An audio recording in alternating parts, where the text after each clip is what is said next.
Welcome के easy learning maths top channel. आज हम कर रहे हैं expansion and factorisation of algebraic expression और इसका हमें एक्सरसाइज है हमारे पास 4B एक्सरसाइज पेज नंबर 115 पे मिलेगी आपको। That is the question number 11। Question number 11 के हम सारे पार्ट्स कर रहे हैं। तो क्वेश्चन नंबर 11 का पार्ट ए हमने यहाँ पे उतार लिया है। बुक हम यूज़ कर रहे हैं D2 यूज़ कर रहे हैं और इसका 8th एडिशन हम यूज़ कर रहे हैं, दैट इज़ बुक 2। और ये है एक्सरसाइज हमारी 4B exercise is available on page number 115 और इसका हम कर रहे हैं क्वेश्चन नंबर 11। तो क्वेश्चन नंबर 11 का पार्ट ए जो है वो मैंने यहाँ पर उतार लिया है। तो हम इसको सॉल्व करते हैं यहाँ पे, फिर देखते हैं कि इसका आंसर क्या आता है। तो यहाँ पे मैंने एक क्वेश्चन लिख लिया है। अब यहाँ पर देखते हैं 2a 3a - 9 और ये है +1 से करेंगे, +1 से करेंगे अभी 3a - 9। ये जो है हमारे पास ये 9 है बेसिकली। अब इसको मल्टीप्लाई करते हैं। 2 × 3 = 6a और स्क्वायर प्लस माइनस 2 × 9 = 18 और 18a आ गया, प्लस 3 × 1 = 3 और a प्लस माइनस 9 × 1 = 9। तो यहाँ पर देखते हैं, अगर हमारे पास कोई लाइक टर्म है तो उसको सॉल्व कर लेते हैं। तो 6a² है, यहाँ पर a² की कोई वैल्यू हमारे पास नहीं है तो हम इसको एज इट इज़ उतार लेंगे। यहाँ पर है -18a और यहाँ पर है +3a। ये लाइक टर्म्स हैं दोनों, ये और ये। तो इनको करते हैं, प्लस माइनस माइनस होगा, साइन भी माइनस की आएगी और 8 में से 3 को सब्सट्रैक्ट करेंगे तो 5 आ जाएगा और 1 आएगा यहाँ पे 15।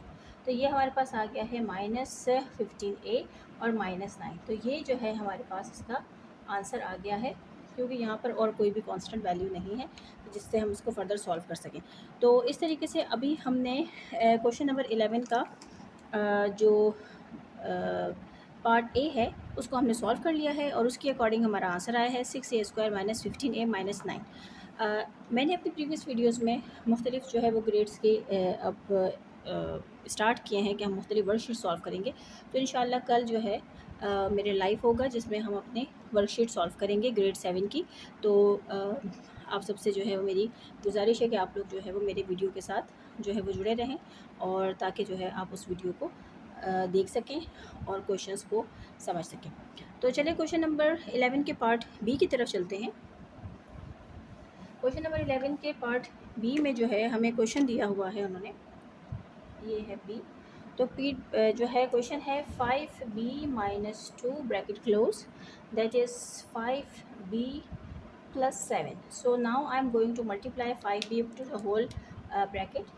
So that is 5b multiplied by 5b plus 7, and now -2 multiplied by 5b plus 7. So let me multiply the 5 times 5 is 25 and b is b square plus 5 times 7 is 35 और b एज इट इज़ आ जाएगा, minus plus minus हो गया, 2 5 10 हो गया, b minus plus minus और यहाँ पे आ गया हमारे पास 40। तो इसी तरीके से हम इसका लाइक टर्म देखेंगे। लाइक टर्म हमारे पास ये दोनों बन रहे हैं तो हम दोनों को कर लेते हैं, दैट इज़ 25b² और इन दोनों को करते हैं, दैट इज़ 35b है और ये माइनस का 10b है। तो प्लस माइनस माइनस होगा लेकिन साइन प्लस की आएगी और 35 में से हम 10 को सब्सट्रैक्ट करेंगे तो 5 हमारे पास एज इट इज़ आ जाएगा, 2 में से 1 को सब्सट्रैक्ट कर 2 आ जाएगा और यहाँ पे b आ गया तो ये हमारे पास आ गया +25b और -14। ये हमारे पास एज इट इज़ आ गया है। तो ये जो है हमने अपना क्वेश्चन नंबर 11 का पार्ट भी जो है उसको सॉल्व कर लिया है। तो उसके अकॉर्डिंग जो है वो हमारा आंसर आ गया है 25b² + 25b - 14। तो इस तरीके से हमने क्वेश्चन नंबर 11 का पार्ट भी सॉल्व कर लिया है। आगे चलते हैं अपने क्वेश्चन नंबर सी की तरफ। क्वेश्चन नंबर सी में जो है हमें दिया हुआ है इसी तरीके से कुछ वैल्यूज़ दी हुई हैं, तो चलिए उसको जो है वो उतार लेते हैं। क्वेश्चन नंबर सी में हमें दिया हुआ है, उन्होंने ब्रैकेट है 4c - 5 and bracket close, then है 7c - 10। तो इसको सॉल्व करते हैं। 4c से हम अपने इस पूरे ब्रैकेट को मल्टीप्लाई करेंगे तो यहाँ पर फैक्टर लेंगे -5 और उससे करेंगे। तो चलिए स्टार्ट करते हैं। 4c 7c - 10 -5 7c - 10। तो अब इसको मल्टीप्लाई करना है, 4 का टेबल पढ़ना है 7 तक।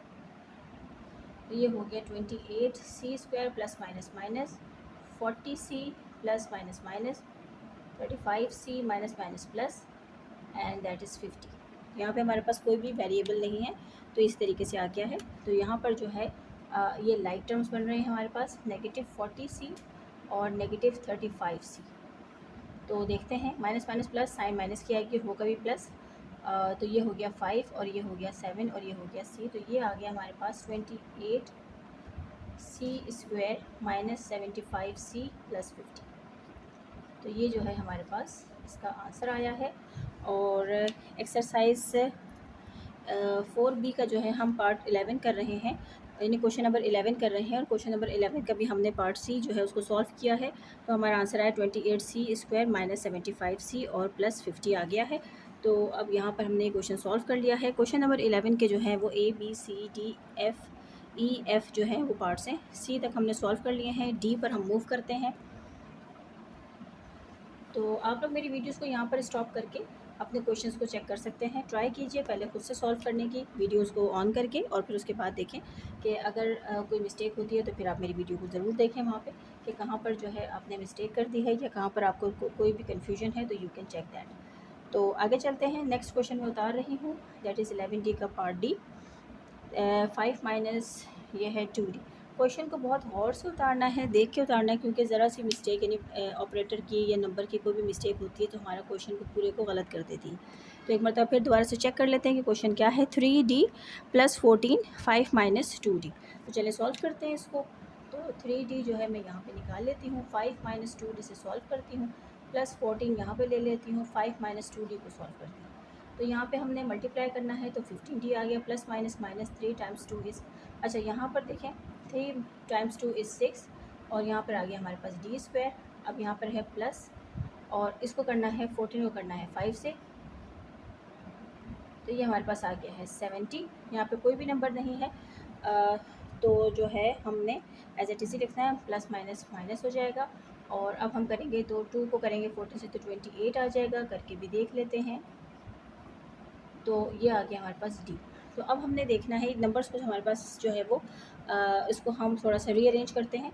तो रीअरेंज करते हैं, जो बड़ी वैल्यू होती है हम उसको शुरू में लिख लेते हैं, और उसके बाद जो हमारे पास लाइक टर्म्स बनते हैं जैसे कि ये और ये, और फिर उसके बाद कांस्टेंट वैल्यू को हम यहाँ पर उतार लेते हैं। अब यहाँ पर देखें हमारे पास ये वैल्यू जो है negative 6D square as it is आएगी। अब यहाँ पर है प्लस का 15D और यहाँ पर है नेगेटिव 28D। तो ये प्लस माइनस माइनस होगा, साइन भी माइनस की आएगी, और 8 में से 5 जाएगा तो 3 बच जाता है, और यहाँ 1 और ये डी, तो ये आ गया नेगेटिव 13D प्लस 70। अच्छा, ये इसमें आप लोग रिवर्स मत देखिएगा, क्योंकि अब ये हम अपने छोटे ग्रेड्स के लिए तो कर नहीं रहे कि हम उन्हें समझा रहे हों कि हम अपने लोअर पार्ट से नहीं करते। तो आप लोगों को भी समझने के लिए आप इसको इसी तरीके से, मैंने तो जिस तरीके से हमारे पास क्वेश्चन आ रहा था उसी तरीके से उसको उतार के कर लिया है, लेकिन आप लोग ऐसा मत कीजिएगा। आप लोग जो है वो उसको 28 को ऊपर रख कर भी सॉल्व कर सकते हैं, तो उसमें कोई ऐसी इशू नहीं है। और बाकी मैंने अपने क्वेश्चन को यहाँ पे रीअरेंज किया है। हम लोग हमेशा रीअरेंज करते हैं, जिसकी पावर बड़ी होती है हम इसको हमेशा फर्स्ट प्लेस पे रखते हैं।